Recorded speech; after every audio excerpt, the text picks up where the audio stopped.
12 kilometre মুসলমানের বাচ্চা একটা রুটির জন্য হাইটা গিয়া যখন রুটিটা হাতে নিছে তখন গুলি করে মাইরা ফেলছে, ও লাশ হয়ে গেছে, ও লাশ হয়ে গেছে। বেটা, এর চাইতে দুঃখের কথা কি হইতে পারে?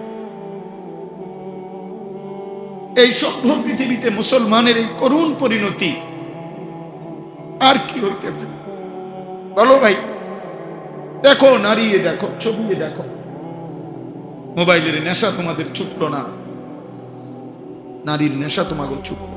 তোমরা ভাবছো তোমাদের উপরে কোনোদিন মুসিবত আসবে না, তোমরা মনে করছো তোমাদের উপরে কোনো বিপদ হবে না। বিপদ শুধু ফিলিস্তিনের জন্য বরাদ্দ, ক্ষুধার কষ্ট শুধু গাজাবাসীর জন্য বরাদ্দ না, আজীবন ওদের জন্যই বরাদ্দ হয়ে গেছে এটা নাকি? ঠিক আছে, চলো চলো ভাই, যে যতক্ষণ পারো চলো, কিন্তু বাকি মনে রাখো মরতেই হবে। হাসলেও মরে যাইবা, কাঁদলেও মরে। সুখের রাতও ভোর হয়, দুঃখের রাতও, বাসর রাতও ভোর হয়, ফাঁসির রাতও, কোন রাতই আর বাকি থাকে। আল্লাহ আমাদেরকে বুঝ দান করে। ওয়াল্লাযীনা আমানুল্লাযীনা ইউকিমুনাস সালাতা ওয়া ইউতুনাজ যাকাতা ওয়া হুম রাকিউন। আল্লাহ তাআলা বলেন, 1 নাম্বার মুমিনের বন্ধু হবে আল্লাহ, 2 নাম্বার রাসূলুল্লাহ, 3 নাম্বার ওই সমস্ত ঈমানদার। ভাইয়া শেষ কথা, ওই সমস্ত ঈমানদার। আবারও বলছি, ওই সমস্ত ঈমানদার। দোস্ত, আপনারা 2 জন ভাই মোবাইলে এতটা সময় দেওয়াটা ভদ্রতা হলো না, সুন্দর হলো না। চেহারা দেখে তো বুঝের মানুষ মনে হয়েছিল, আমার আফসোস লাগলো আপনাদেরকে দেখে, তাকাইয়েই ছিলাম। এত গাফেল মানুষ হয় না। মোবাইল টিফা বাকি দেখলে বাইরে গিয়ে মোবাইল টিফে, বাইরে ঠ্যাঙ্গালগি দিয়ে হাঁটেন, অসুবিধা কি? আমি ছেড়ে দেওয়ার মানুষ না, আমি জীবনে একবার হলে একবারই বললাম, আর আসলাম না, অসুবিধা কি? কথা বোঝেন নাই আমার? অসুবিধা, আমি তো আগেই কইছি, আমি তো জনসমর্থন দিয়ে করুন নাকি, আমি তো ভোটে খারাইছি না।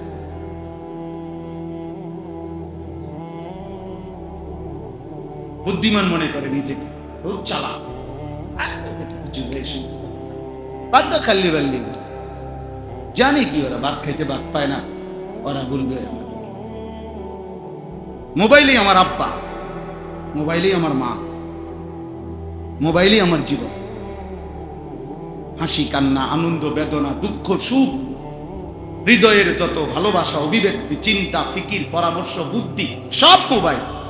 চলো ঠিক আছে, এই পৃথিবীতে এর আগের প্রযুক্তিগুলো যেহেতু হারায় গেছে, খোদার কসম এই প্রযুক্তিও হারায় যাবে।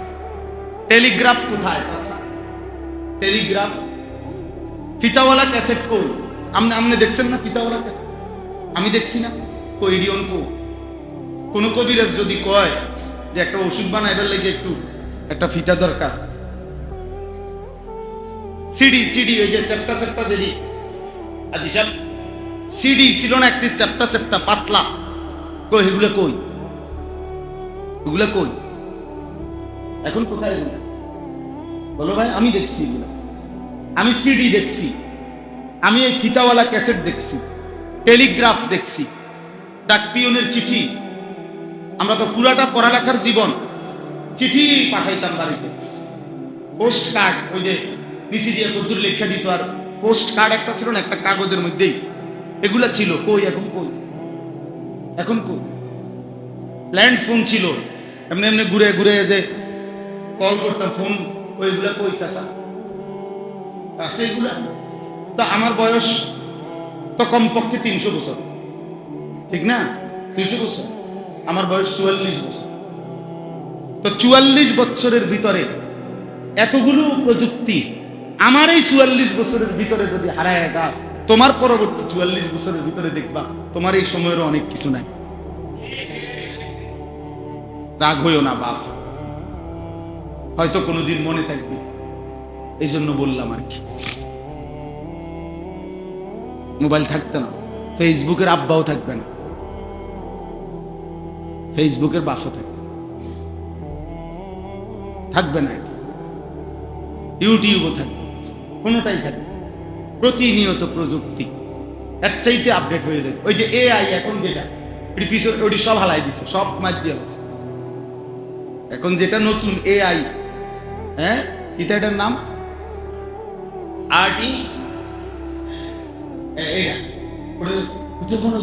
জিনের মতো কথা।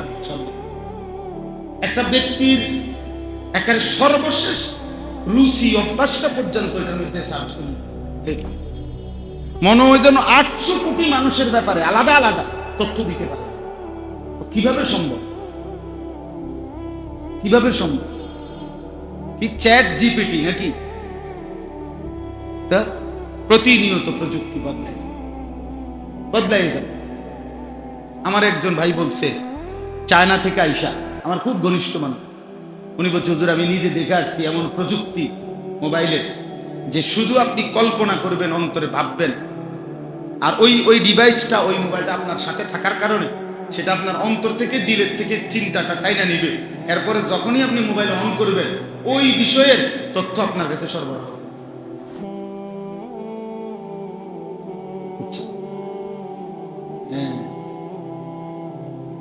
একটা মজার কথা হইল, কিয়ামতের দিন একজন মানুষের জীবনের সমস্ত কিছু প্রকাশিত হবে।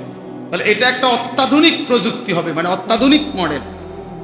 এর আগে মানে এটা ডেভেলপ হইতে হইতে হইতে কিয়ামতের আগ পর্যন্ত, ওই পর্যন্ত অত্যাধুনিকতা পৌঁছবে যে এর পরের এডিশনটাই, মানে পরের সংস্করণটাই হাসরের মাঠ। হাসরের, বুঝছেন হিসাবটা? এই জন্য এখন আধুনিকতা এত দ্রুত আগায়।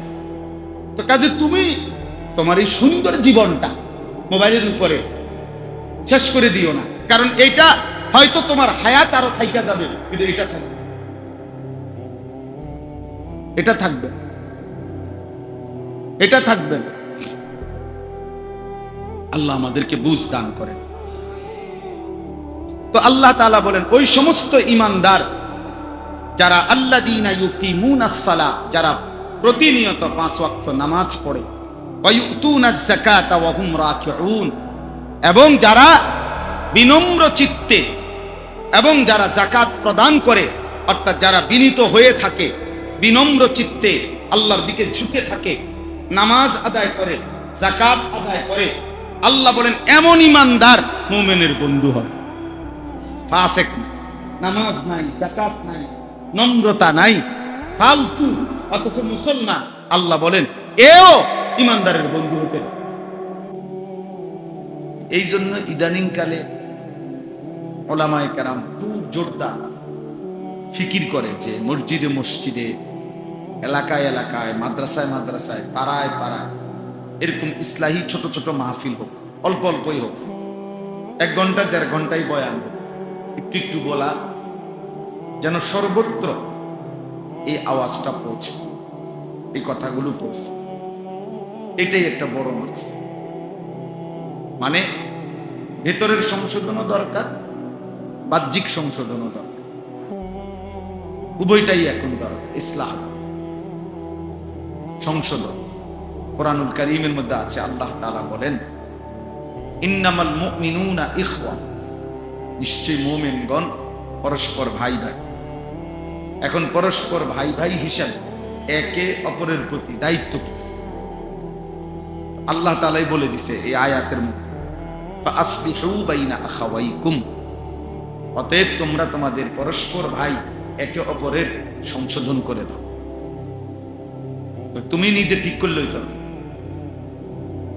পরস্পর আমরা ভাই ভাই, আমাদের একজন আরেকজনের করণীয় কি, একজনে আমাদের নিজে ঠিক করলে হইতো না যে তোমার মোবাইলে যদি এমবি না থাকে বা চার্জ না থাকে, তাইলে আমি ইনশাল্লাহ সহযোগিতা করব, তোমার ছবি দেখা দরকার, নাচ গান দেখা দরকার, তো কাজে কোনো ঘাবড়াইবে না, আমি আছি না, আমার এমবি আছে, আমারটা দেখবো। তাহলে আমরা এখন অনেকটা মনে করি যে বন্ধুত্ব মানে হচ্ছে এই মন্দ কাজে একজন আর একজনকে আগায় দেয়, আগায় দেয়। নাউযুবিল্লাহ। অথচ মূলত কথা ছিল একে অপরের সংশোধন করা। ফাআসলিহু বাইনা আখাওয়াইকুম। আল্লাহ নবী সাল্লাল্লাহু আলাইহি ওয়াসাল্লাম বলছেন, আল মুমিনু মিরআতুল মুমিন, এক মুমিন আরেক মুমিনের আয়না স্বরূপ। মিরআতুন মানে হলো আয়না।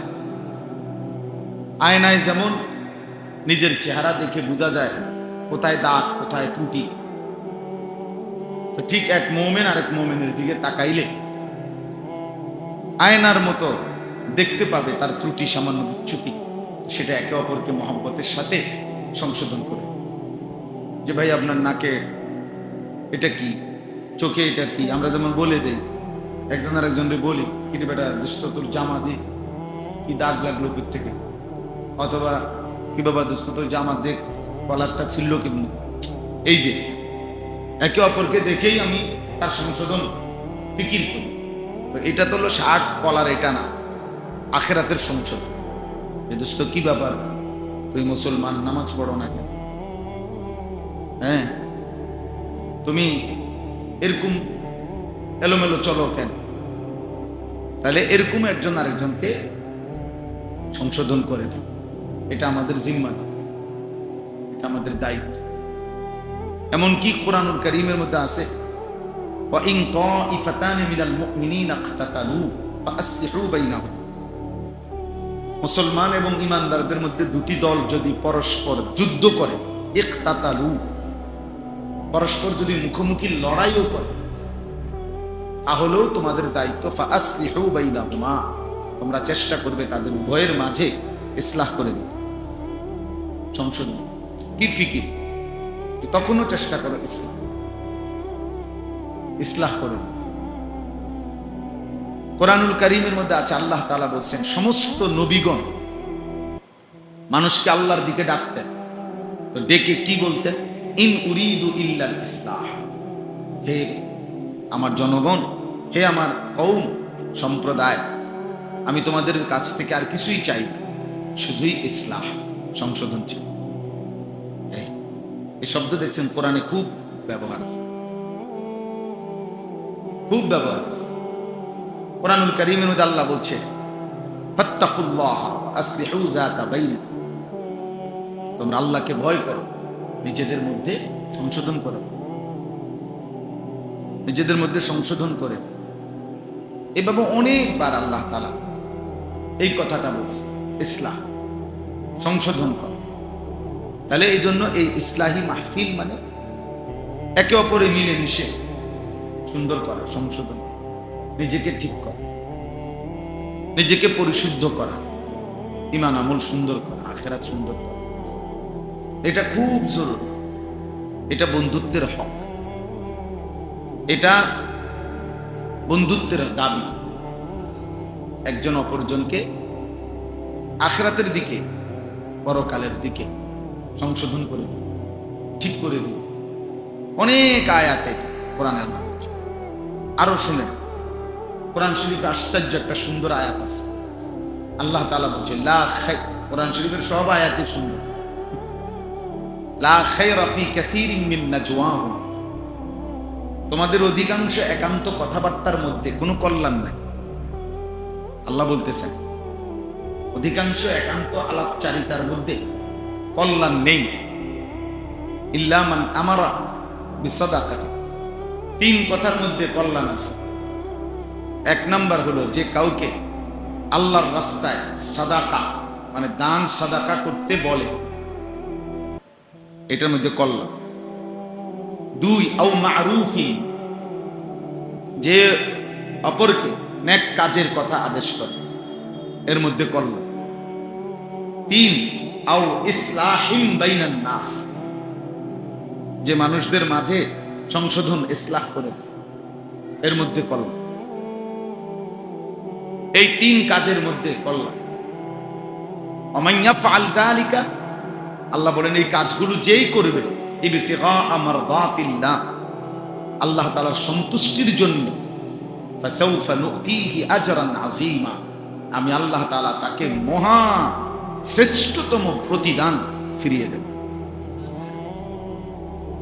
এই জন্য সংশোধনের ফিকির করে, শুধু বক্তায় সংশোধন করে না, এই যে যারা ইন্তেজাম করছে তাদের ওইটাই ফিকির। আমি বলতে পারি না, কিন্তু যিনি বলতে পারে এমন কাউকে আনলাম, আমি আয়োজন করে দিলাম, আমি 10টা টাকার মধ্যে শরীক থাকলাম, আমি শ্রোতা হিসাবে শুনলাম, আমি আরেকজনকে ডাইকে আনলাম, যে কোনো ভাবে হোক আমি দ্বীনের কাজের সহযোগী কোনো না কোনো ভাবে। এই সহযোগী হওয়া, বন্ধু হওয়া অনেক বড় নিয়ামত, অনেক বড় নিয়ামত। প্রত্যেকেই ইনশাআল্লাহ এরকম একটি ভালো কাজে যে যেভাবে অংশগ্রহণ করছে, যে শুধু একটা হাসি দিছে, মাশাআল্লাহ, আচ্ছা মাশাআল্লাহ, ভালো করো, আগায় যাও, খোদার কসম আল্লাহ তাআলা তাকেও বিনিময় দেন। কুল্লু মারুফিন সাদাকা, বুঝি বলছে প্রত্যেকটা নেক কাজ সাদাকা, আল্লাহর রাস্তায় সাদাকার মতো। নবীজি সাল্লাল্লাহু আলাইহি ওয়াসাল্লাম বলছে ওয়ালাউ আন তালকা আখাকা বিওয়াজহিন তালকি, তোমার ভাইয়ের সাথে যদি তুমি হাসি মুখে সাক্ষাৎ করো, এটাও নেকি, এটাও নেকি। তাইলে ছোট থেকে ছোট এরকম একটা সুন্দর ইন্তেজাম ফিকির করা, একজনই শুনে 10 জনই শুনে। আমি এটা চিন্তাও করি না, আমি ব্যক্তিগতভাবে আমি তো নির্বাচনে দাঁড়াইতাম, আমাদের জনপ্রিয়তা দিয়ে আমি ঘাস কাটমুন, আমি জনপ্রিয়তা দিয়ে করুন কি, অনেক জনসমর্থন দিয়ে আমার তো দরকার নেই, আমার দরকার আল্লাহর কথা বলা।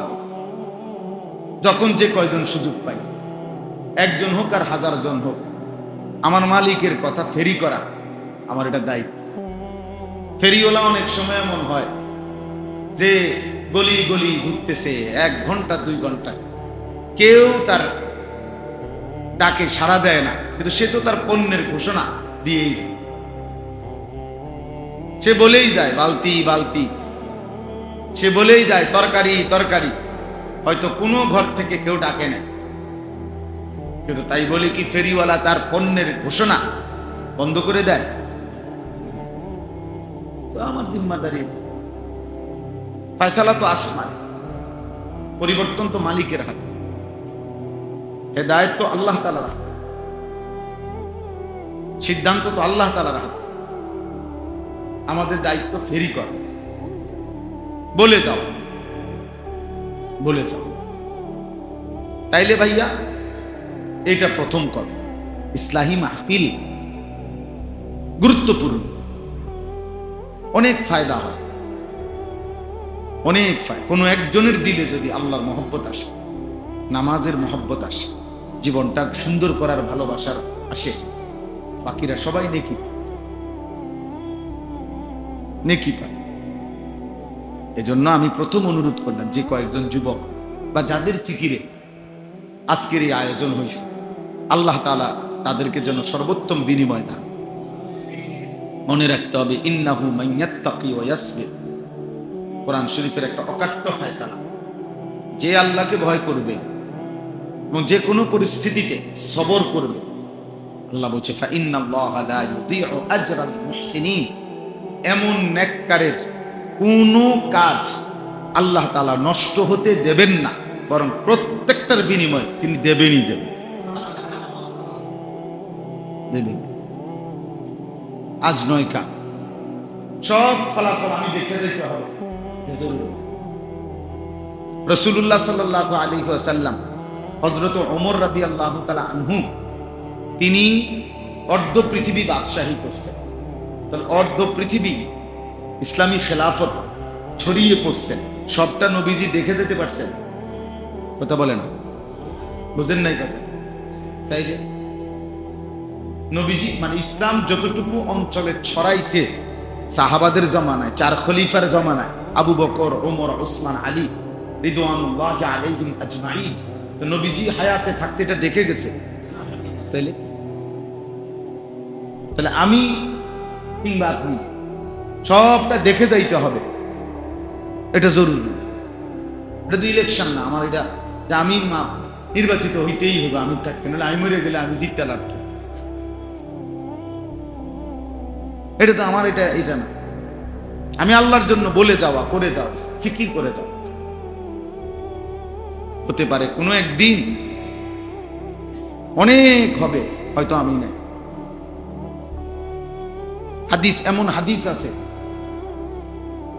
এই 1450 বছরের পরিক্রমা কোন হাদিসের ক্ষেত্রে আমরা পড়ছি যে এই হাদিস, মনে করেন আজ থেকে 500 বছর আগে একটা হাদিস, কথার কথা, এটার বর্ণনাকারী ছিল হয়তো একজন, কিন্তু 100 বছরের ব্যবধানে এসে আল্লাহ এমন উপযুক্ত ছাত্র মিলাইছে, মানে সংরক্ষণকারী, তার মাধ্যমে এই হাদিস পৌঁছে গেছে 10 লক্ষ মানুষের কাছে।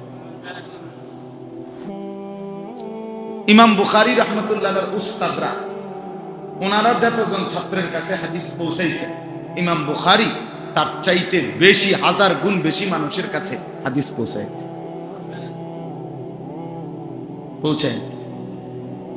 এই জন্য দোস্ত, ছোট হোক আয়োজন, ঘাবড়াইতে নাই, হিম্মত করে কদম বাড়াইলে আল্লাহ সহজ করে এবং নেকি দেবেন।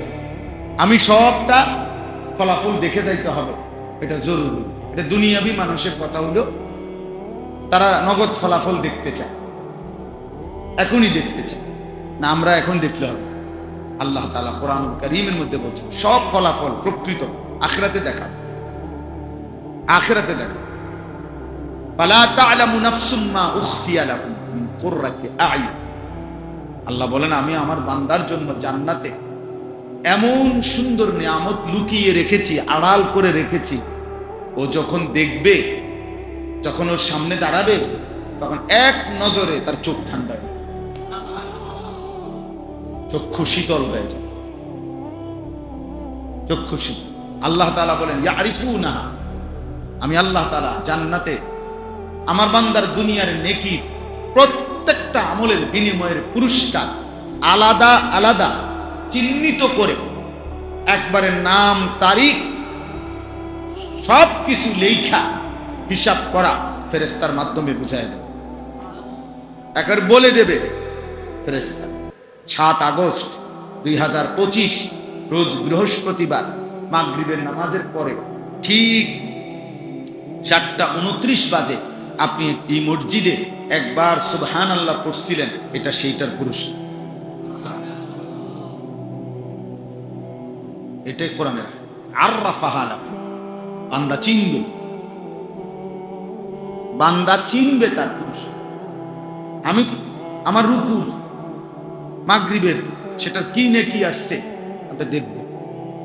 প্রত্যেক ওয়াক্ত নামাজ, প্রত্যেক সেজদা, প্রত্যেক বন্দিগি আলাদা আলাদা পুরস্কার আল্লাহ তাআলা বান্দাকে বুঝাই দিবে।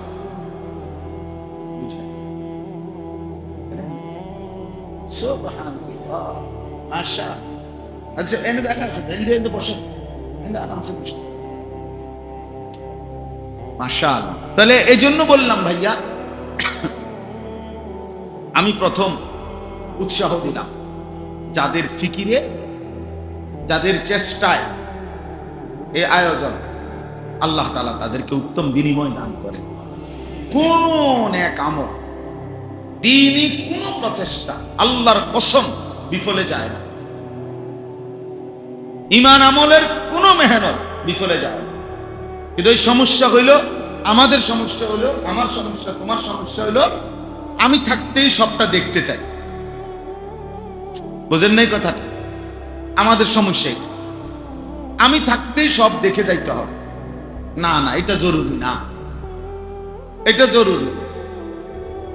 সাদাকায়ে জারিয়া তাহলে কি? অর্থাৎ আমি না থাকলেও আমার নেকি জারি থাকবে।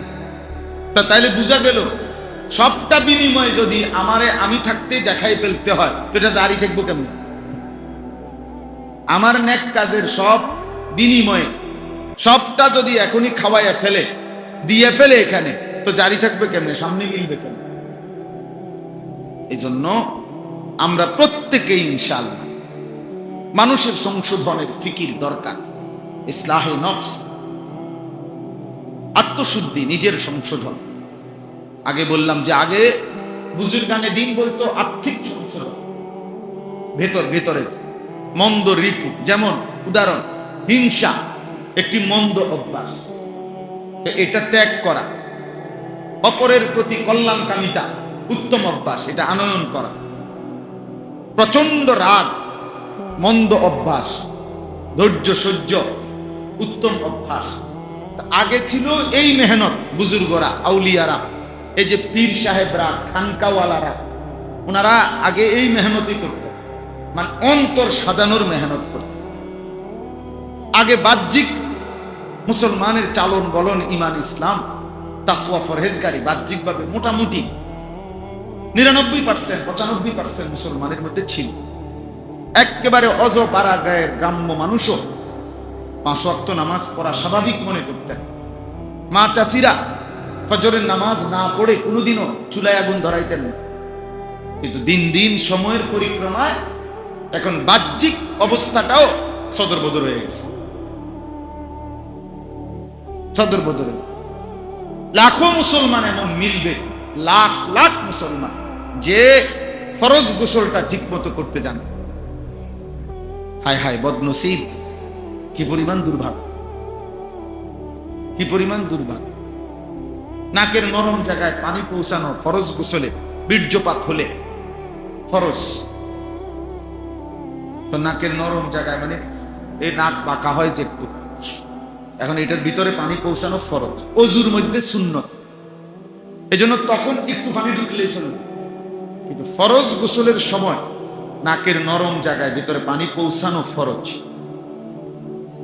আপনি লক্ষ লক্ষ যুবক মুসলিম তারা এখন দাঁড় করায় দেখান, সে বলতে পারবে না, সে জানেই না নাকের নরম জায়গায় পানি কিভাবে পৌঁছায়। সিস্টেম আছে, এটা সিস্টেমই জানে, তাইলে সে তো অপবিত্র। সে যদি বঙ্গোপসাগরও গোসল করে, আটলান্টিক মহাসাগরও যদি সে তাকে সুবায়, তারপরেও সে অপবিত্র। আর অপবিত্র ব্যক্তির কোন নামাজ, সে যদি আল্লাহর ঘর কাবা ঘরে গিয়া ছাদের উপরে দাঁড়ায় সেজদা দেয়, খোদার কসম তার একটা সেজদা, একটা নামাজ কবুল হবে না, হবে না, হবে না, হবে না, হবে না, হবে না। কি লা তুকবালু সালাতুন বিগাইরি, তিরমিজি শরীফের প্রথম হাদিস, 1 নম্বর হাদিস। নবীজি সাল্লাল্লাহু আলাইহি সাল্লাম বলেছেন, পবিত্রতা অর্জন ব্যতীত কোন নামাজ কবুল হয় না। শুক্রবারেরও না, জানাজার নামাজও না।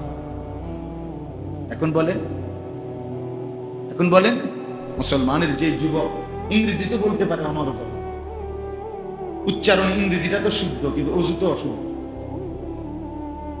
বুঝেন নাই? ইংরেজি উচ্চারণ তো শুদ্ধ, কথা তো খুব সুন্দর, কিন্তু পেশাব করে কেমনে পবিত্র হইতে হয় সে তো জানে না, সে তো জানে না। এটা সংশোধন করা।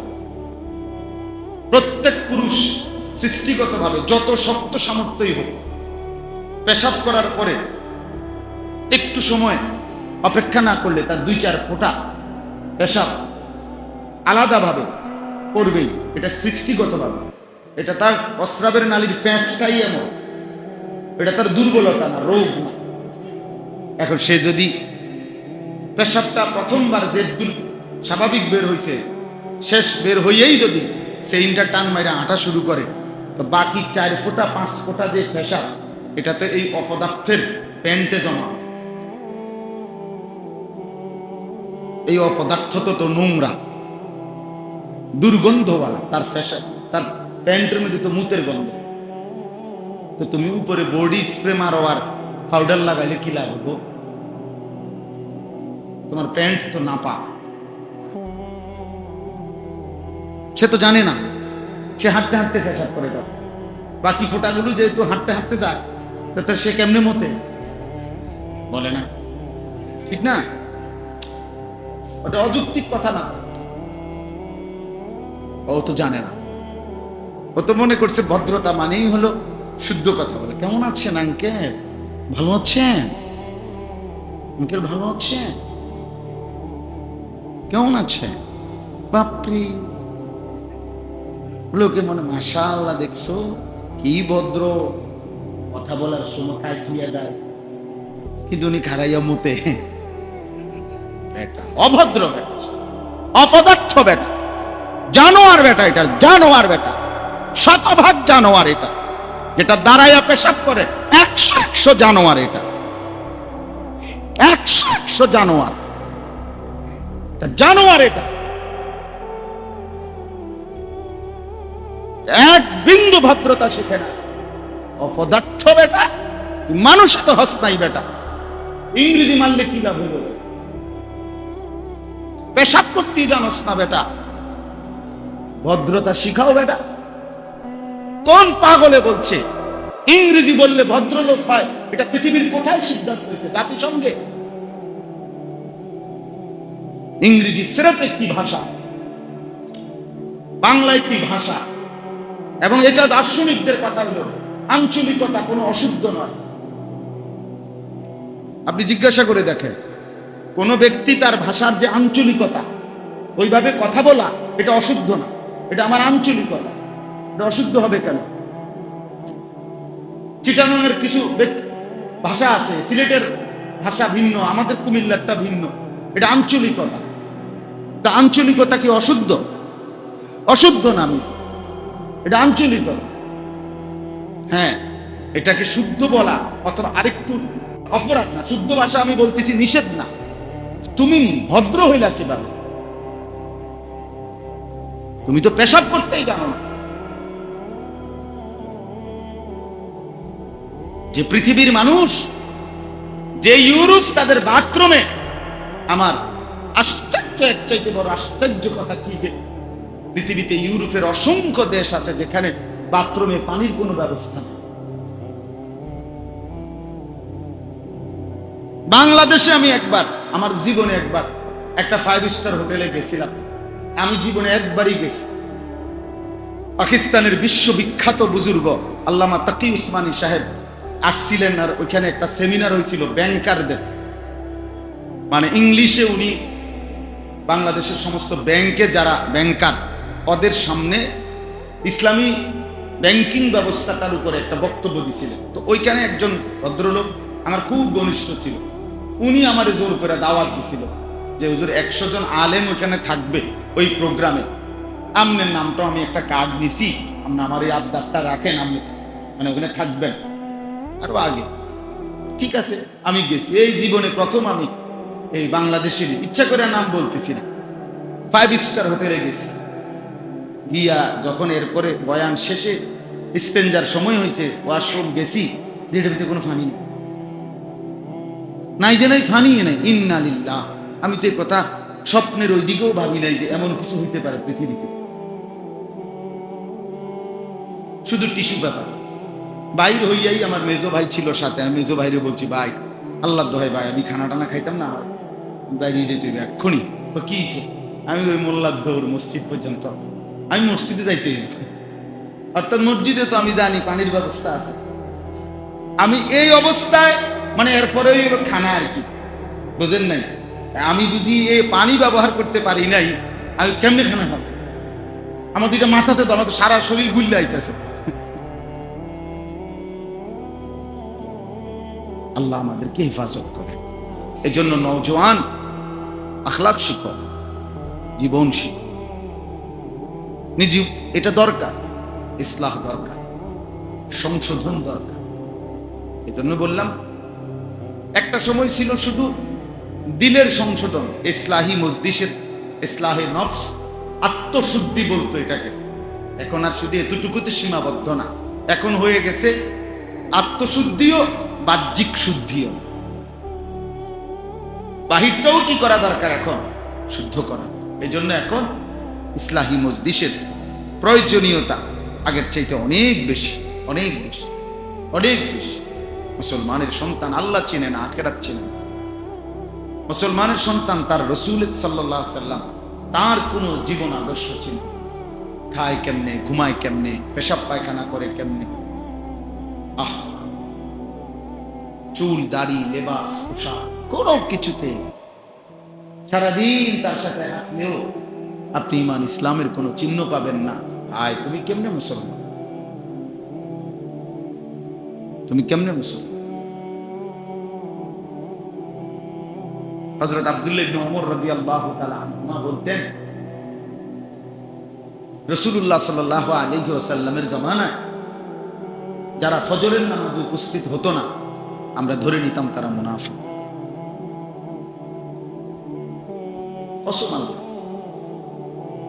আমরা বুঝে নিতাম এই লোক মুনাফিক।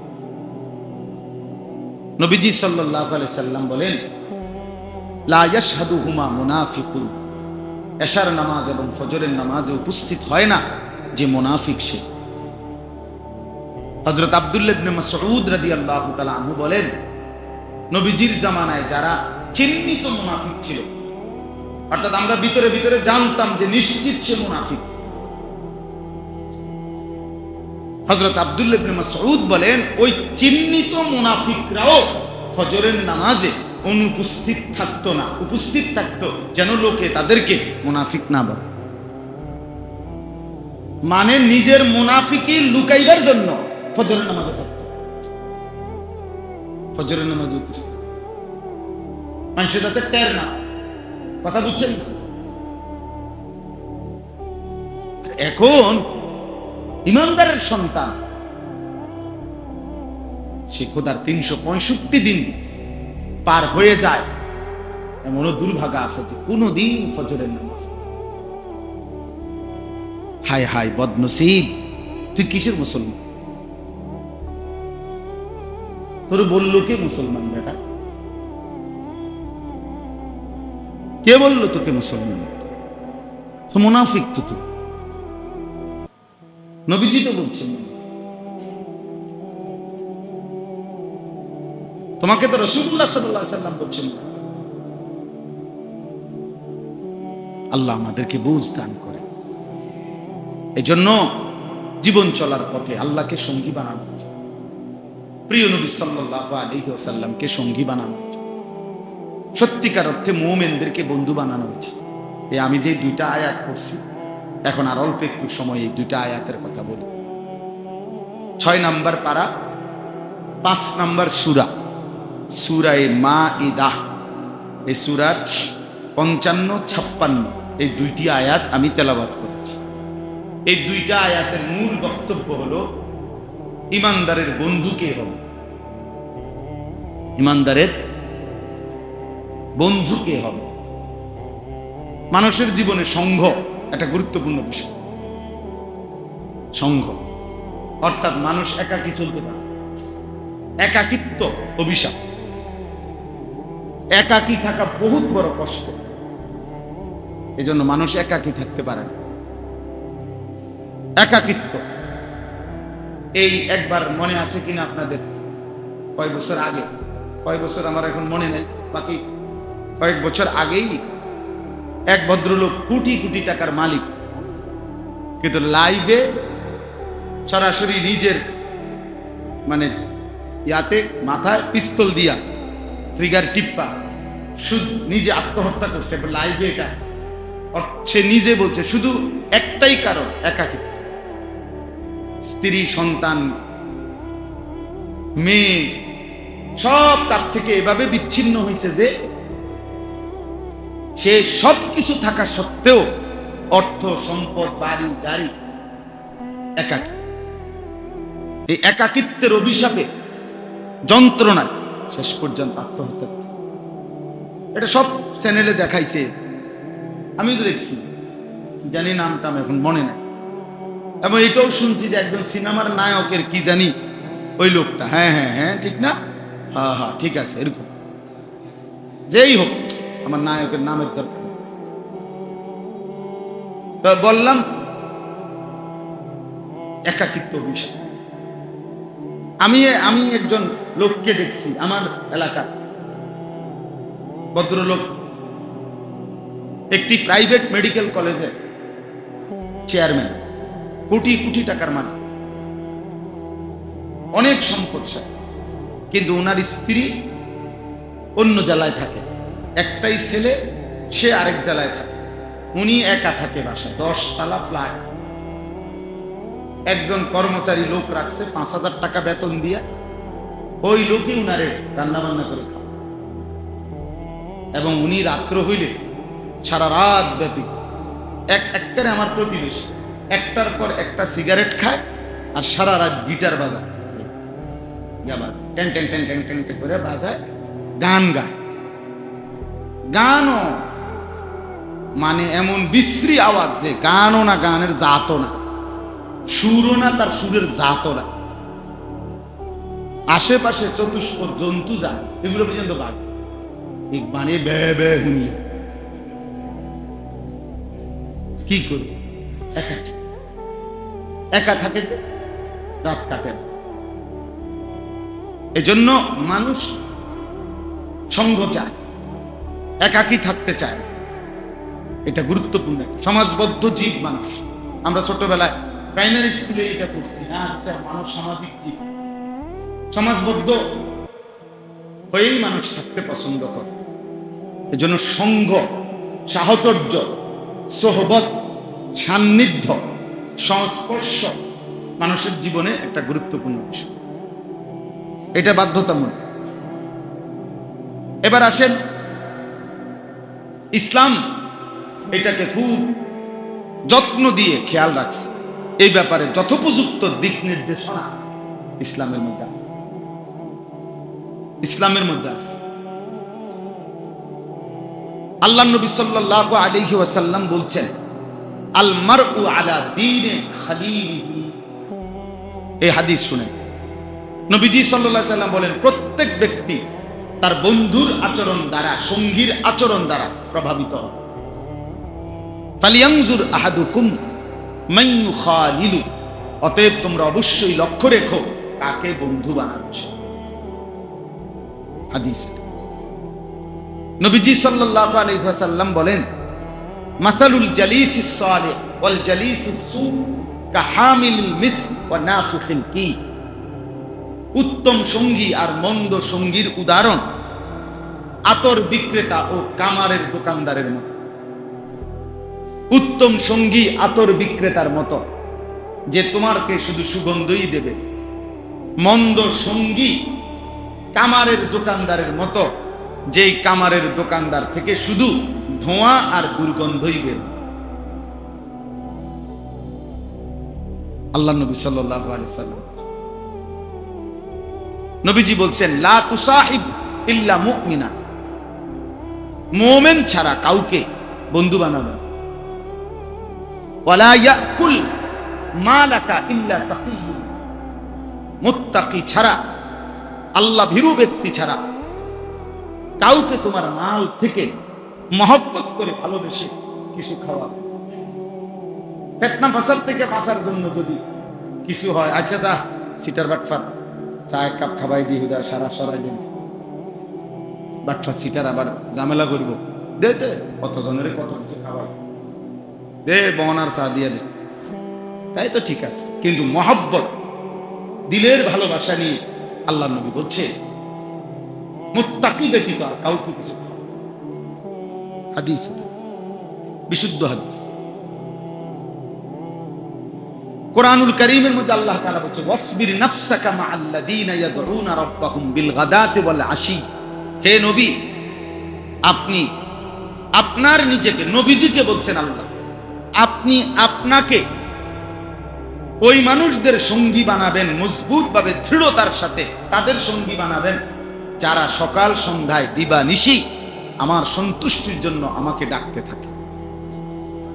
খুদ রাসূল সাল্লাল্লাহু আলাইহি ওয়াসাল্লাম, এজন্য হাদিসে আছে নবীজি সাহাবীদেরকে মাঝে মাঝে মহব্বত করে বলতেন, তোমাদের সাথে থাকার জন্য আল্লাহ তাআলা আমাকে আদেশ করছেন। কারণ ওই মুহূর্তে এরাই তো না, আবু বকর, ওমর, ওসমান, আলী, এরাই তো, সাহাবারাই তো। তো খুদ রাসূল সাল্লাল্লাহু আলাইহি ওয়াসাল্লামকে আল্লাহ বলছেন, আপনি ওয়ালা তা'দু আইনাকা আনহুম ওয়ালা তুতি' মান আগফালনা কলবহু আন যিকরিনা, যার অন্তর আমি আল্লাহর স্মরণ থেকে গাফেল, আপনি তার সঙ্গী হবেন না। ওয়াত্তাবা হাওয়াহু, যে সব কিছুতে নিজের মনের চাহিদা মতো চলে, আপনি তার সঙ্গী হবেন না। ওয়া কানা আমরুহু ফুরুতা, প্রত্যেক বিষয়ে গুনাহ এবং নাফরমানির ক্ষেত্রে যে সীমালঙ্ঘন করে, বাড়াবাড়ি করে, সীমালঙ্ঘন করে, তার সঙ্গী হবেন না। তাইলে প্রিয় ভাই, আল্লাহ তাআলা এটা বুঝাইছেন সঙ্গী বানাবে কাকে। নবীজিকে এক সাহাবী জিজ্ঞাসা করছে, ইয়া রাসূলুল্লাহ, আমি কেমন লোককে সঙ্গী বানাবো? নবীজি বলছে 3 গুণ যার মধ্যে আছে। কয় গুণ? যাক্কারাকুম বিল্লাহি রুয়াতুহু, যাকে দেখলে আল্লাহর কথা মনে পড়ে। ওয়া যাদা ফি ইলমিকুম মানতিকুহু, যার কথা শুনলে কোরআন সুন্নাহর ইলম বাড়ে।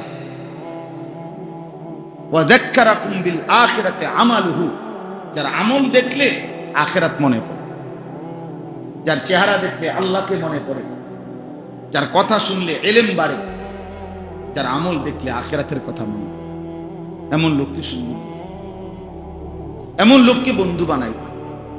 প্রিয় ভাই, নওজোয়ান সবাই, বয়স্ক হোক, প্রত্যেকে জীবনে সঙ্গী নির্বাচনের ক্ষেত্রে অনেক সতর্কতা। আল্লাহ নবী সাল্লাল্লাহু আলাইহি ওয়াসাল্লাম বলেন, মাস্তাফাদাল মুমিন মিন বা'দি তাকওয়াল্লাহ, একজন ঈমানদার তাকওয়ার পরে, মানে আল্লাহকে যে ভয় করে, তাকওয়া আল্লাহ ভীতি মানে ইবাদত আমল, এর পরে দুনিয়াতে তার সবচেয়ে বড় অর্জন, সবচেয়ে উত্তম সম্পদ কি? আল্লাহ নবী সাল্লাল্লাহু আলাইহি ওয়াসাল্লাম বলছেন, তাকওয়ার পরে, আল্লাহ ভীতির পরে, আল্লাহর ইবাদত বন্দিগির পরে মুমিনের জন্য দুনিয়ায় সর্বশ্রেষ্ঠ সম্পদ আল মারআতুস সালিহা, একজন পবিত্র নেককার উত্তম স্ত্রী। হ্যাঁ, উত্তম স্ত্রী, একজন নেক সঙ্গিনী, নেক সঙ্গিনী, এ আমার সঙ্গী। কোরআনুল কারীমের মধ্যে আছে, আল্লাহ তাআলা বলেন, আল আখিল্লাউ ইয়াউমাইদিন বা'দুহুম লিবা'দিন আদুউন ইল্লাল মুত্তাকিন। ভাইয়া, কোরআনের আয়াতে আল্লাহ বলে, বন্ধুগণ কিয়ামতের দিন সকলেই একে অপরের শত্রু হয়ে যাবে, ইল্লাল মুত্তাকিন, একমাত্র তাকওয়ার বন্ধুগণ ব্যতীত। আল্লাহ ভীতির ক্ষেত্রে, ইবাদত আমলের ক্ষেত্রে, আখিরাতের ক্ষেত্রে যারা একে অপরের বন্ধু ছিল, খোদার কসম আল্লাহ বলে, তারা কিয়ামতের দিনও হাসরের মাঠেও বন্ধু থাকবে। বাকি বন্ধুরা আদুউন, শত্রু হয়েছে। ইয়া ইবাদি লা খাউফুন আলাইকুমুল ইয়াউম ওয়ালা আনতুম তাহজানুন। সেদিন রব্বুল আলামিন ওই নেককার বন্ধুদেরকে ডাক দিয়ে বলবে, হে আমার বান্দারা শোনো, আজ হাসরের ময়দানে তোমাদের কোনো ভয় নাই, কোনো চিন্তা নাই, তোমরা নেক বন্ধু, উত্তম বন্ধু।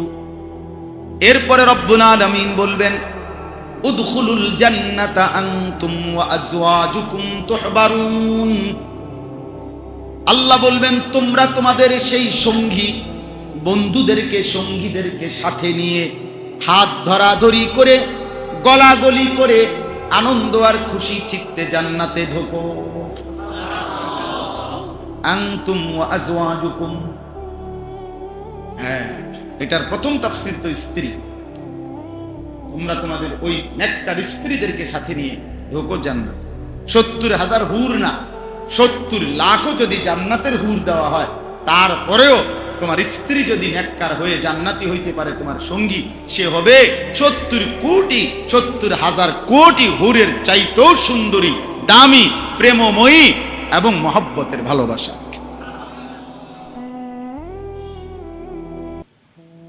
আনতুম ওয়া আসওয়াজ, এবং এটার দ্বিতীয় অর্থ হলো বন্ধু, সঙ্গী, দুনিয়ার সঙ্গী। এজন্য এটা গুরুত্বপূর্ণ। বন্ধু কে হবে আমার? আমরা সবাই এখানে মুমিন। যুবক ভাই, তোমরাও ঈমান,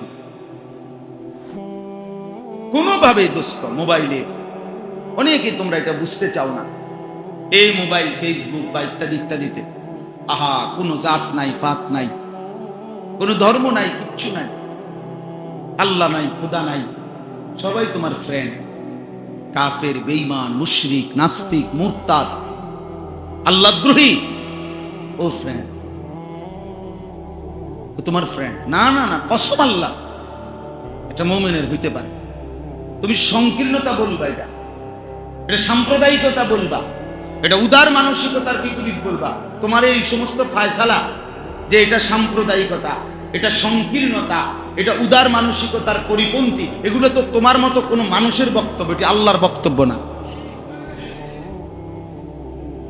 এটা তোমার মতো কোনো মানুষের কথা বলে, ইউরোপের কোনো বেঈমানের কথা হইতে পারে না, তো কোরআন বলে না।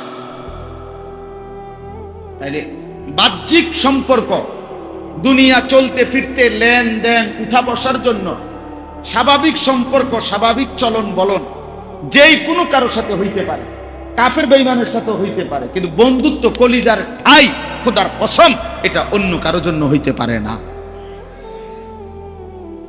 হৃদয়ের ভালো মহব্বত বলে, ভালোবাসা বলে মাইলানুল কালব, হৃদয়ের টান, দিলের টান, দিল ঝুঁকে যাওয়া, এটা শুধুই, এটা কোনো কাফের বেঈমান মুশরিকের জন্য হইতে পারে, এটা কোনো ফাসিক ফুজ্জারের জন্য হইতে পারে না। এমনকি ইমানদারের মধ্যেও পরিচয়ধারী যারা নাফরমান, তাদের সাথে ফাসিক যারা, তাদের সাথেও হইতে পারে, বন্ধুত্ব হইতে পারে, বন্ধুত্ব হইতে এমনি স্বাভাবিক সম্পর্ক হইতে পারে, যে তার দোকানে মাল, আমি স্বাভাবিক সম্পর্ক রাখে বেচা কিনা, কিনতেছি নিতেছি, ঠিক আছে, বন্ধুত্ব। এজন্য আজকে এটা মূল বক্তব্য আল্লাহ তাআলা বলছেন। এবার দেখেন, তাহলে এই কথাগুলো আমরা বোঝা দরকার, এই ছেলেরা তোমরা বোঝা দরকার। যে কেউ, আশ্চর্য, মুখে একটা হিজাব আছে নারী, একটা ইউনিভার্সিটি পড়ুয়া কন্যা নারী, হিজাব পরিহিতা, সে তার পাশে যে ছেলেটার সাথে সে প্রেম করছে, পার্কে বসে কথা বলতেছে, তার হাতের মধ্যে দেখা যায় যে লাল সুতা বাঁধা ইসকনের লাল ফিতা, হিন্দু, এবং সে যে ইসকনের সদস্য, এটা দেখা যায় এখানে তার হাতে।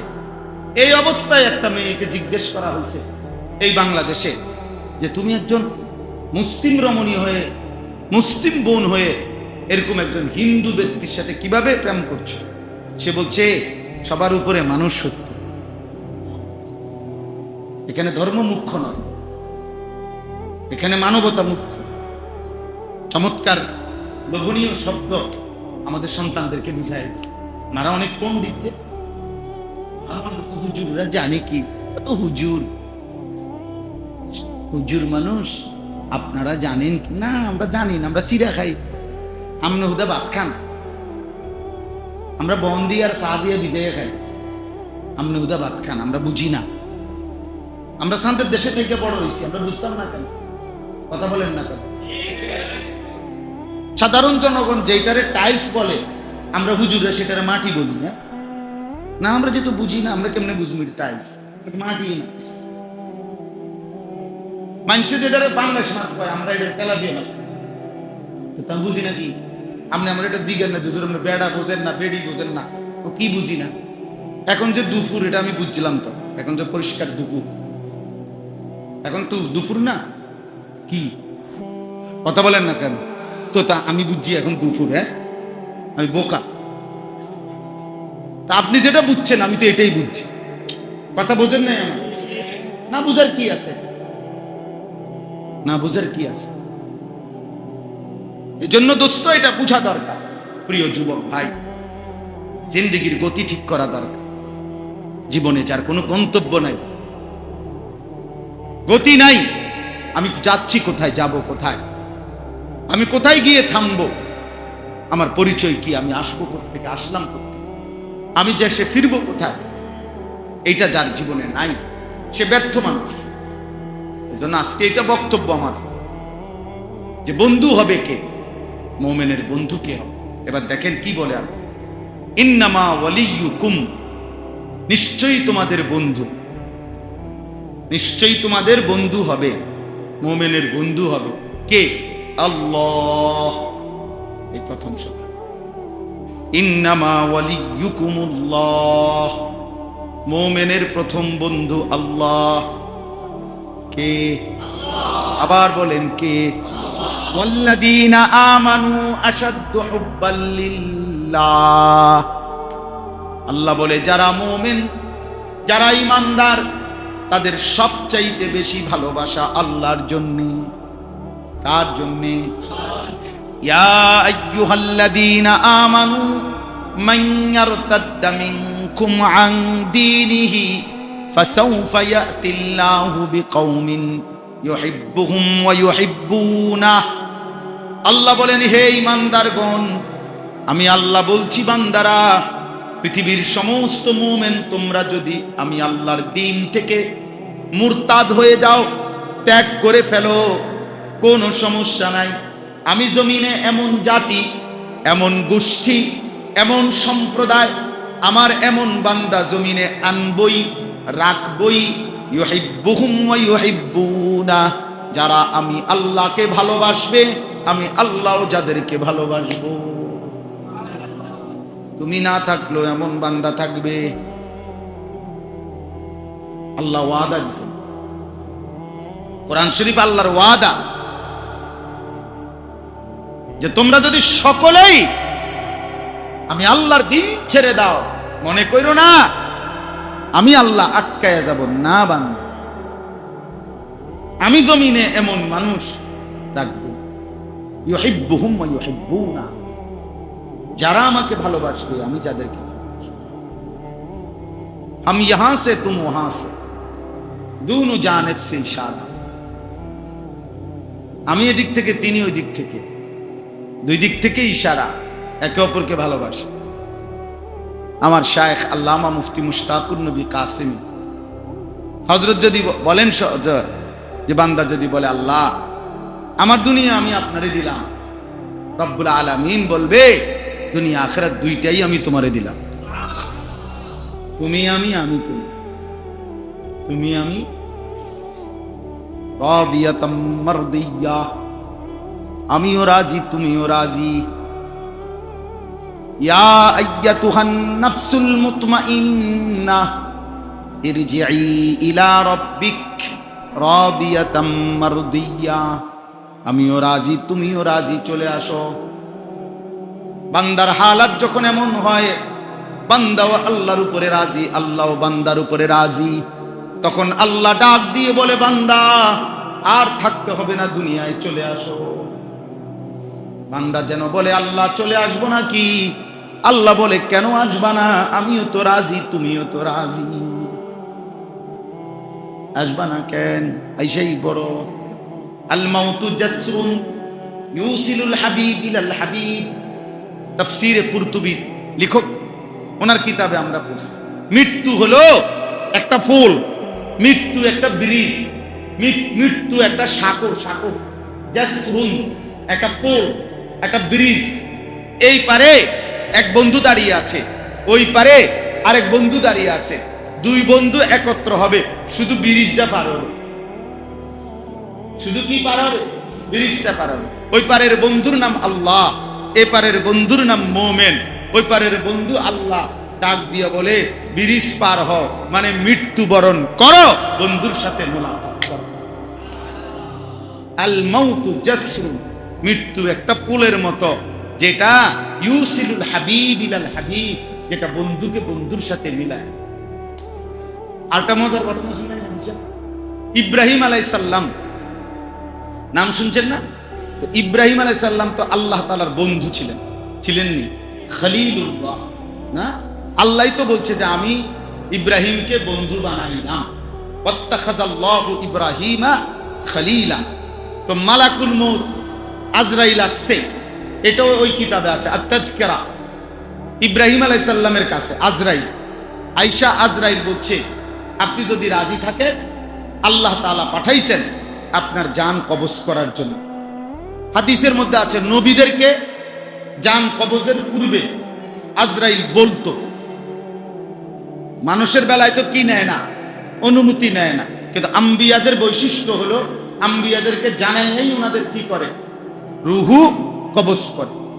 তো ইব্রাহিম আলাইহিস সালাম তখন একটা মজার কথা বলছে আজরাইলকে, যে আচ্ছা মালাকুল মউত, তুমি একটু আল্লাহর কাছে ফিরে যাও, গিয়া একটা কথা শুধু জিজ্ঞাসা করবা, আমার একটা প্রশ্ন আছে। তো বলছে, কি বলেন?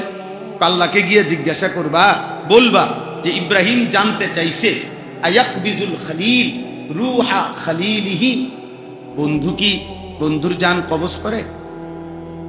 বন্ধু কি বন্ধুরে মাইরা ফেলে?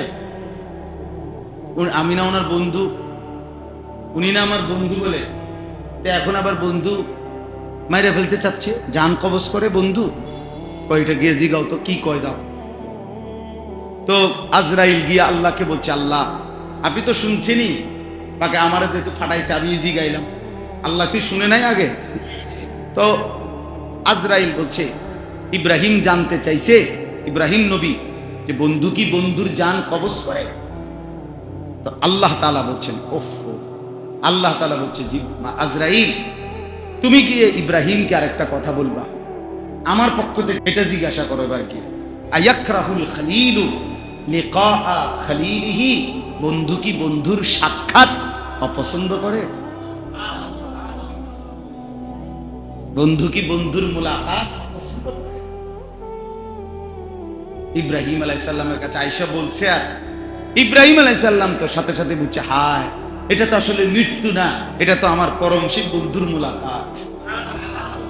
ওই কিতাবে লিখছে, ইব্রাহিম আলাইহিস সালাম সাথে সাথে বলছে, ইকবিজ রূহি আন ইয়া মালাকাল মউত, হে মালাকুল মউত, এখনই জান কবজ করো, এখনই এখনই এখনই।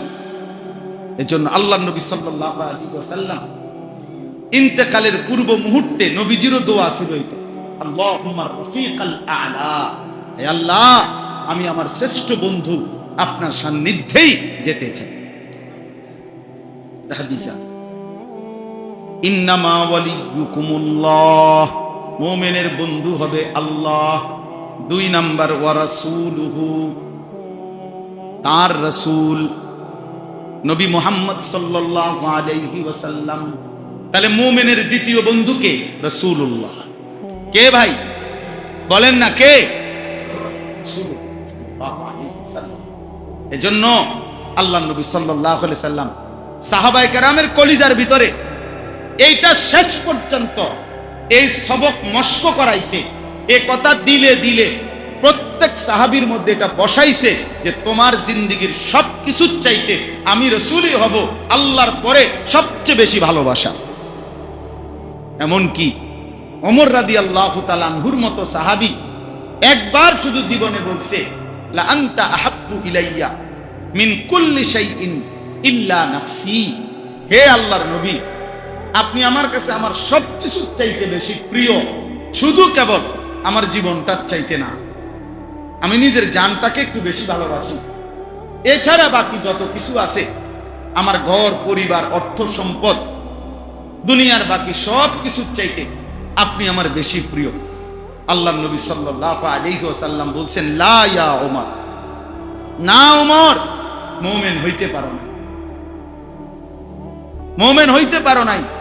ফাওয়াল্লাযী নাফসি বিয়াদিহি, ওই আল্লাহর কসম যার হাতে আমি মুহাম্মদের জীবন, হাত্তা আকুনা আহাব্বা ইলাইকা মিন নাফসিকা, তোমার জানের চাইতে যতক্ষণ আমি প্রিয় না হব ততক্ষণ তুমি পূর্ণ ঈমানদার হইতে পারবে না। হযরত ওমর তৎক্ষণাৎ চিন্তা করছে যে যদি নবী আমাকে এখন বলে দুশমনের মোকাবেলায় যে কোনো পরিস্থিতিতে আমি তো আল্লাহর নবীর ভালোবাসায় জীবনটাও দিয়ে দিতে রাজি আছি, তাহলে আমি তো জীবনের চাইতেও বেশি ভালোই বাসি, তাহলে এটা বলতে আপত্তি কি? তো সাথে সাথে উনি শুধরাইয়া বলছে, লা আনতা আহাব্বু ইলাইয়া মিন কুল্লি শাইইন হাত্তা মিন নাফসি, ইয়া রাসূলুল্লাহ আপনি আমার নিকটে সবকিছুর চাইতে বেশি প্রিয়, এমনকি জীবনটার চাইতেও বেশি প্রিয়। আল্লাহর নবী বললেন, আল আনা ইয়া ওমর, হে ওমর এখন তুমি পূর্ণ মুমিন হলে। তাইলে দোস্ত বলো ভাই, চুলে কার ভালোবাসা, পাঞ্জা শার্টে কার ভালোবাসা, দাড়িবিহীন এই চেহারাতে কার ভালোবাসা, টাকনুর নিচে প্যান্ট পরো কার ভালোবাসা, এই ফ্যাশনেবল চুল কার ভালোবাসায় রাখছে?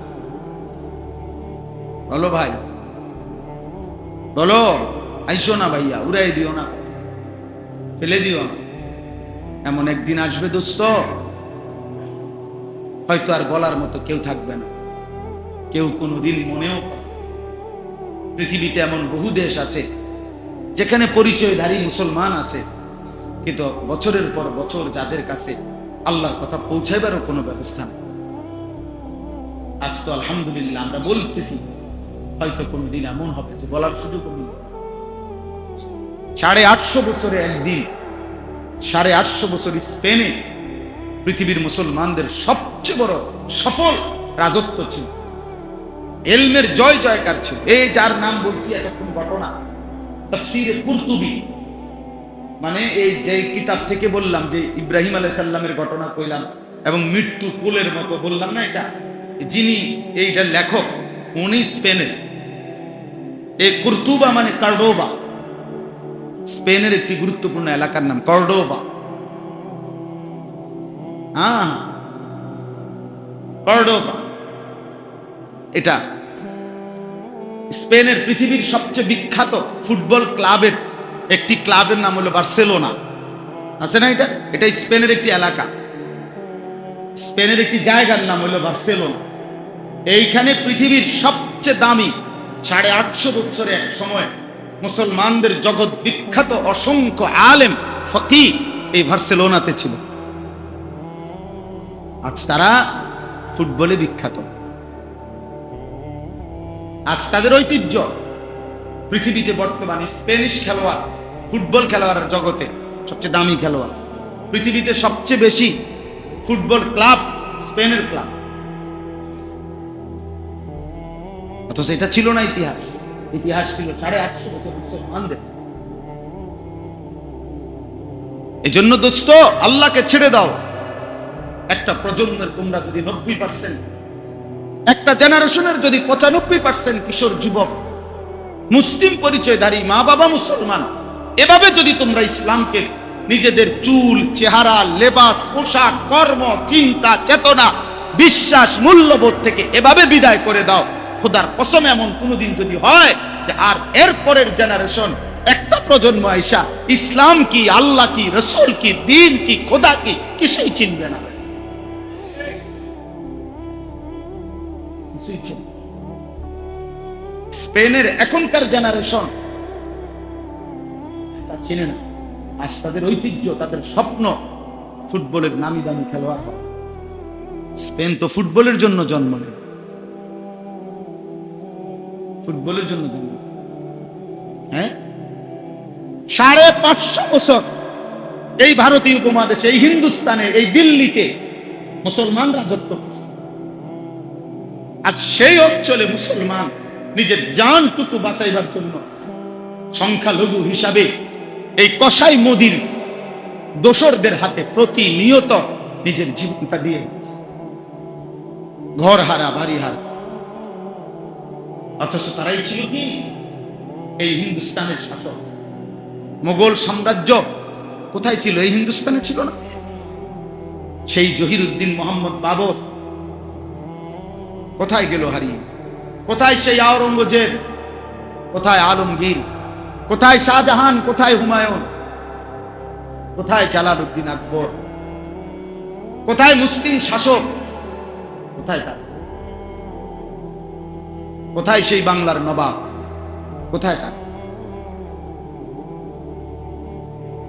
এই জন্য দোস্ত, ইসলাম ছেড়ে দিও না, আল্লাহকে ছেড়ে দিও না, রাসূলুল্লাহ সাল্লাল্লাহু আলাইহি সাল্লামকে ছেড়ে দিও না।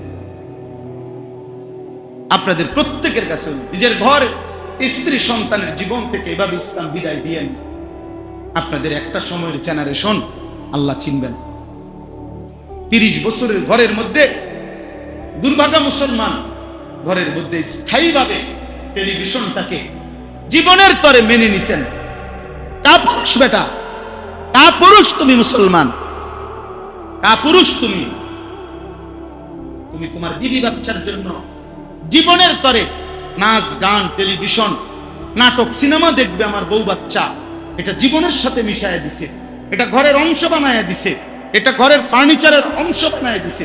নিয়ম মাফিক বাজার খরচ যেমন করে, নিয়ম মাফিক ডিশের বিল দিতে আছে, নিয়ম মাফিক বিবি বাচ্চা নর্তকীর নাচ দেখতেছে। এটা যে কোনো গুনাহ, এটা যে কোনো পাপ, এটা ভুলেই গেছে, ভুলেই গেছে, ভুলেই গেছে। এমন আত্মভোলা হয় মুসলমান? এমন ভোলা হয়? বলেন। একজনই ভাইবেন। আমি আবারও বলছি, অনেক মানুষ দিয়ে আমি করবো, আমি ইলেকশন দাঁড়াতাম, আমি জনপ্রিয়তা দিয়ে করবো কি? ফেরিওয়ালার আবার জনপ্রিয়তা কি? ফেরিওয়ালা তো ফেরিওয়ালাই, আমরা তো ফেরিওয়ালাই। এ বদলাবে, ও বদলাবে, কিচ্ছু হবে না। আমগো কিছু হইতো না। আমরা হুজুররা, আমরা আলেমরা, আল্লাহর কালেমা নিয়ে যারা কথা বলবে, যেই আসুক, এই জেল জুলুম, হুমকি ধমকি, ষড়যন্ত্র, ইসলাম মিটাবার ষড়যন্ত্র, এটা সারা পৃথিবী আন্তর্জাতিক মহল সহ কাফের বেঈমান মুশরিক করছে তো করছেই, করতে থাকবেই। অতএব ওলামায়ে কেরাম বিশ্রাম কোনোদিনও মিলবে না। আমরা ঠ্যাঙের উপরে ঠ্যাং দিয়ে গেলাম, হইতো না। নতুন নতুন ফিতনা আসবে, নতুন নতুন ষড়যন্ত্র আসবে। ওলামায়ে কেরাম বাতিলের বিরুদ্ধে, জালেমের বিরুদ্ধে, অন্যায়ের বিরুদ্ধে, আল্লাহ রসুল দ্রোহীদের বিরুদ্ধে কথা বলবেই থাকবেই, বলতেই থাকবে। এটাই আমগো জিন্দেগি, এটাই আমগো জিন্দেগি। আমার পূর্বপুরুষের ওলামায়ে কেরাম যেহেতু এভাবেই করে কবরে গেছে, তো আমি বুঝি এই ঠ্যাঙের উপরে ঠ্যাং দিয়ে শুইয়া শুইয়া কবরে গেলাম। হ্যাঁ, আমার আমলে আমি জমিদারি করব, খুদা হইতো না। আমগো জীবনে আমগো বিরুদ্ধে একদল ষড়যন্ত্র করবেই, আমগরে মিটায় দেওয়া, এটা থাকবেই। এটা চলমান, অব্যাহত প্রক্রিয়া, অব্যাহত প্রক্রিয়া। কোনো কিছুর সমাধান হয় না, কোনো কিছুর কোনো ফায়সালা হয় না, কিন্তু জাতিসংঘের মানবাধিকার অফিস ঠিকই কি প্রতিষ্ঠিত হয়ে যায়। কেমনে হয়? কেমনে হয় বলে? কোন বরাদ্দ আমরা শুনি না, সব বরাদ্দ, কোনো কিছুরই কোনো বরাদ্দ। রাস্তাগুলো মনে হয় না 1 মাসের ব্যবধানে শতবদ্ধ হয়ে গেছে, সব ভাঙ্গে চুরা মনে হয় না শেষ, কোনোখানে কোনো বরাদ্দ নাই। কিন্তু পতিতাদের জন্য বিশেষ বরাদ্দ হয়ে গেছে, শুনেন নাই? পতিতাদের জন্য বরাদ্দ ঠিক হয়ে গেছে। আর মাইলস্টোনের বাচ্চাদের জন্য, পরিবারের জন্য ত্রাণ উঠাইতে হয়েছে, ত্রাণের আবেদন করে। এই জন্য মাইলস্টোনের এক মহিলা, এক বাচ্চার মা এটা বলছে প্রতিবাদ করে যে আমরা ফকির না, আমরা ত্রাণ চাই না, আমাদের বাচ্চা চাই, বাচ্চা, অথবা কমপক্ষে বাচ্চার ডেড বডি চাই, বাচ্চার তথ্যটা নিশ্চিত হতে চাই। এই জন্য দোস্ত, বুঝতে শিখো, ইসলামকে লাঞ্ছিত করবা, আল্লাহর দ্বীনকে প্রত্যাখ্যান করবা, খোদার কসম প্রিয় ভাই আমার, দুনিয়ার নিরাপত্তাও টিকবে না। এত রঙ্গে নাচছেন না আপনারা, যারা সমস্ত ছেলে পেলে এত রঙ্গে নাচছেন না। আখিরাত তো আছে, ঠিক আছে, ভুলে গেছেন, দুনিয়াতে জমিদারের হালতে থাকবেন, জি না? আল্লাহকে বেইজ্জতি করবেন, রাসূলকে অপমান করবেন, আপনি সুখে থাকবেন, জি না? সুখ এত না, ভূতে গিলায় না। এজন্য এটা বোঝা উচিত কি পরিমাণ মুসলমান ফিলিস্তিন আর গাজাতে রক্ত দিচ্ছে, আর কত রক্ত ঝরলে, আর কত বাচ্চা। 12 কিলোমিটার, 12 কিলোমিটার মুসলমানের বাচ্চা একটা রুটির জন্য হাইটা গিয়া, যখন রুটিটা হাতে নিছে তখন গুলি করে মাইরা ফেলছে, ও লাশ হয়ে গেছে, ও লাশ হয়ে গেছে।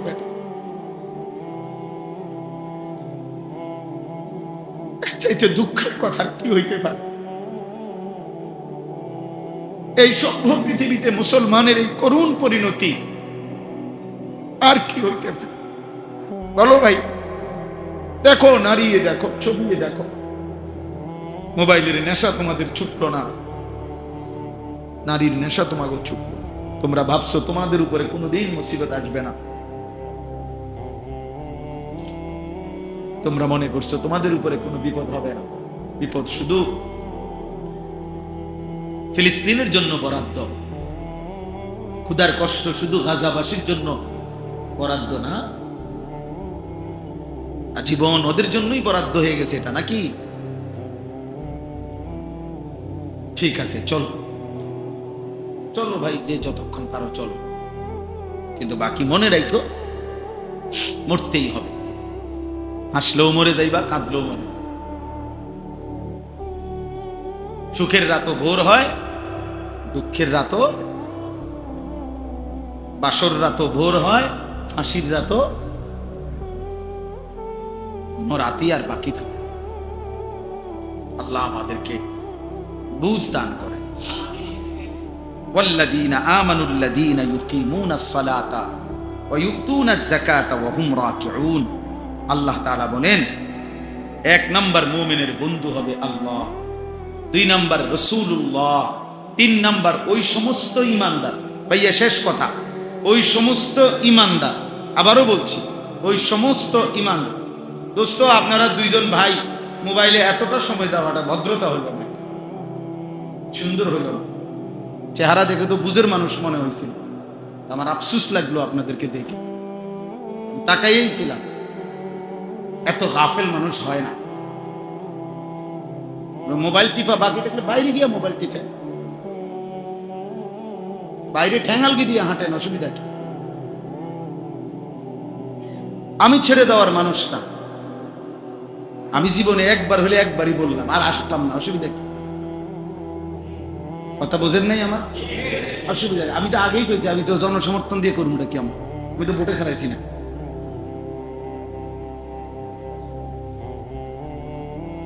বুদ্ধিমান মনে করে নিজেকে, খুব চালাক।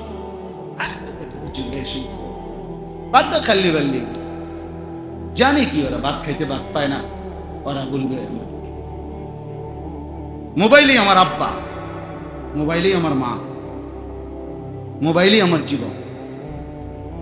হাসি কান্না, আনন্দ বেদনা, দুঃখ সুখ, হৃদয়ের যত ভালোবাসা, অভিব্যক্তি, চিন্তা, ফিকির, পরামর্শ, বুদ্ধি, সব মোবাইল। চলো ঠিক আছে, এই পৃথিবীতে এর আগের প্রযুক্তিগুলো যেহেতু হারায় গেছে, খোদার কসম এই প্রযুক্তিও হারায় যাবে। টেলিগ্রাফ কোথায়? টেলিগ্রাফ, ফিতাওয়ালা ক্যাসেট কই? আপনি দেখছেন না ফিতাওয়ালা ক্যাসেট? আমি দেখছি না। কই রিয়ন কো? কোন কবিরাজ যদি কয় যে একটা ওষুধ বানাইবার লাগে একটু একটা ফিতা দরকার, সিডি সিডি ওই যে চ্যাপটা চ্যাপটা দেরি আজি সব সিডি ছিল না, একটি চ্যাপটা চ্যাপটা পাতলা, কই এগুলো কই?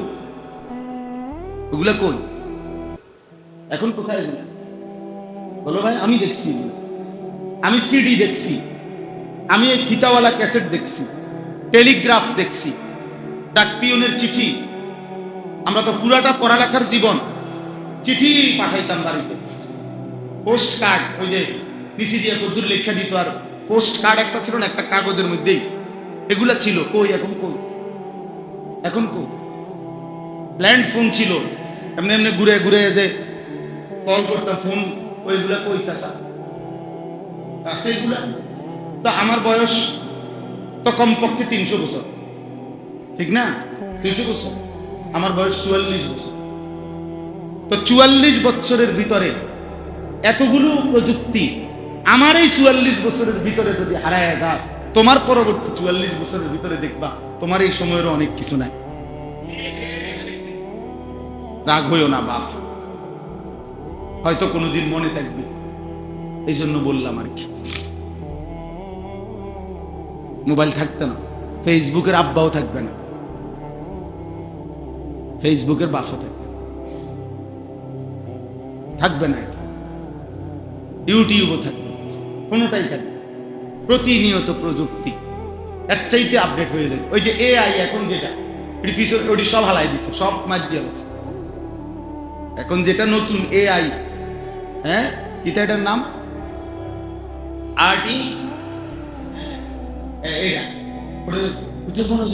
জিনের মতো কথা।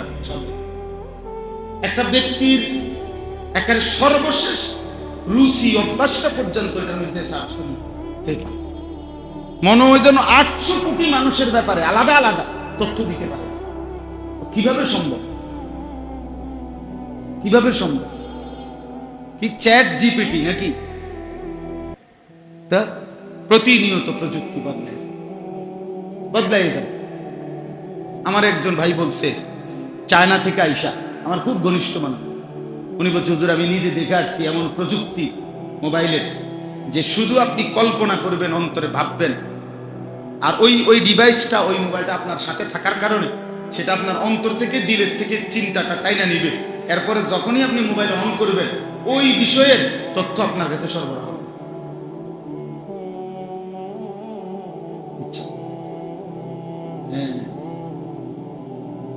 একটা মজার কথা হইল, কিয়ামতের দিন একজন মানুষের জীবনের সমস্ত কিছু প্রকাশিত হবে। তাহলে এটা একটা অত্যাধুনিক প্রযুক্তি হবে, মানে অত্যাধুনিক মডেল। এর আগে মানে এটা ডেভেলপ হইতে হইতে হইতে কিয়ামতের আগ পর্যন্ত, ওই পর্যন্ত অত্যাধুনিকতা পৌঁছবে যে এর পরের পরের এডিশনটাই, মানে পরের সংস্করণটাই হাসরের মাঠ। হাসরের, বুঝছেন হিসাবটা? এই জন্য এখন আধুনিকতা এত দ্রুত আগায়। তো কাজে তুমি তোমার এই সুন্দর জীবনটা মোবাইলের উপরে শেষ করে দিও না, কারণ এটা হয়তো তোমার হায়াত আরো থাইকা যাবে, কিন্তু এটা থাকবে, এটা থাকবে, এটা থাকবে। আল্লাহ আমাদেরকে বুঝ দান করেন। তো আল্লাহ তাআলা বলেন ওই সমস্ত ঈমানদার যারা আল্লাযীনা ইউকিমুনাস সালাহ, যারা প্রতিনিয়ত 5 ওয়াক্ত নামাজ পড়ে, ওয়া ইউতুনাজ যাকাতা ওয়া হুম রাকিউন, এবং যারা বিনম্র চিত্তে এবং যারা যাকাত প্রদান করে, অর্থাৎ যারা বিনীত হয়ে থাকে, বিনম্র চিত্তে আল্লাহর দিকে ঝুঁকে থাকে, নামাজ আদায় করে, যাকাত আদায় করে, আল্লাহ বলেন এমন ঈমানদার মুমিনের বন্ধু হবে। ফাসিক না, নামাজ নাই, যাকাত নাই, নম্রতা নাই, ফালতু, অথচ মুসলমান, আল্লাহ বলেন এও ঈমানদারের বন্ধু হতে। শেষ কথা, কাউসার ভাই সে বলছে শেষ। এরা মূলত একটা সমস্যা হয়েছে কাউসার ভাই। সমস্যা হলো প্রথম একদম অল্প কয়েকজন ছিল, ওই সময় যে একটা ভাব ছিল যে একটু কইয়া শেষ হয়ে যাবে, এখন পরে লোক বাইরে গেছে। এই বেড়ে যাওয়ার কারণে, ওনাদের কারণে আরো কথা বাড়ছে। এটা হেরার দোষ, আপনি কিছু বললে হেরারে বলে, মানে আমার এরপরে এক জায়গায় নিয়ে যাবে যিনি, উনি আইসা বসছে, এই জন্য বলছি। এটা এই পরে যারা আসছে তারা দোষ, তারপরে আসলো কেন? আল্লাহ সবাই কবুল। ইন্নামা ওয়ালিয়ুকুমুল্লাহ ওয়া রাসূলুহু ওয়াল্লাযীনা আমানুল্লাযীনা ইউকিমুনাস সালাতা ওয়া ইউতুনাজ যাকাতা ওয়া হুম রাকিউন। আল্লাহ বলে মুমিনের বন্ধু হবে আল্লাহ। কে? আল্লাহ। এরপরে কে? রাসূলুল্লাহ। এরপরে নামাজি মুমিন, আল্লাহর প্রতি বিনম্র, আল্লাহর আদেশ হুকুমের প্রতি আনুগত্য, এমন মুমিন হবে মুমিনের বন্ধু। ওয়ামান ইয়াতাওয়াল্লাল্লাহা ওয়া রাসূলাহু ওয়াল্লাযীনা আমানু। আল্লাহ আবারও বলে শোনো বান্দা, আল্লাহকে যে বন্ধু বানাবে, রাসূলকে যে বন্ধু বানাবে, এমন গুণে গুণান্বিত নামাজি বিনম্র ঈমানদারকে যারা বন্ধু বানাবে, তারাই হবে আল্লাহর দল। ফাইন্না হিজবাল্লাহি হুমুল গালিবুন। এমন আল্লাহর দলই কেবল বিজয়ী হবে। আল্লাহ আমাদেরকে এমন হওয়ার তৌফিক দান করুন। এজন্য বন্ধু আল্লাহ। আমার বন্ধু কে? আমার বন্ধু রাসূলুল্লাহ। আমার বন্ধু মুমিন, ওই মুমিন যে নামাজি, যে যাকাত দেয়, যে আল্লাহর হুকুমের প্রতি আনুগত্য। আল্লাহ তাআলা আমাদের প্রত্যেককে আল্লাহ এবং তার রাসূল এবং সত্যিকারে ইবাদত গুজার ঈমানদার মুমিনকে বন্ধু বানাবার তৌফিক দান করেন, কবুল করেন, জীবনটা সুন্দর করার তৌফিক দান করেন। সুবহানাল্লাহি ওয়া বিহামদিহি, সুবহানাকাল্লাহুম্মা বিহামদিকা, আশহাদু আল্লা ইলাহা ইল্লা আনতা, আস্তাগফিরুকা ওয়া আতুবু ইলাইক। দেরি করুন, ওর কাছে দিয়া আলহামদুলিল্লাহি রাব্বিল আলামিন। আল্লাহুম্মা আনতাস সালাম ওয়া মিনকাস সালাম।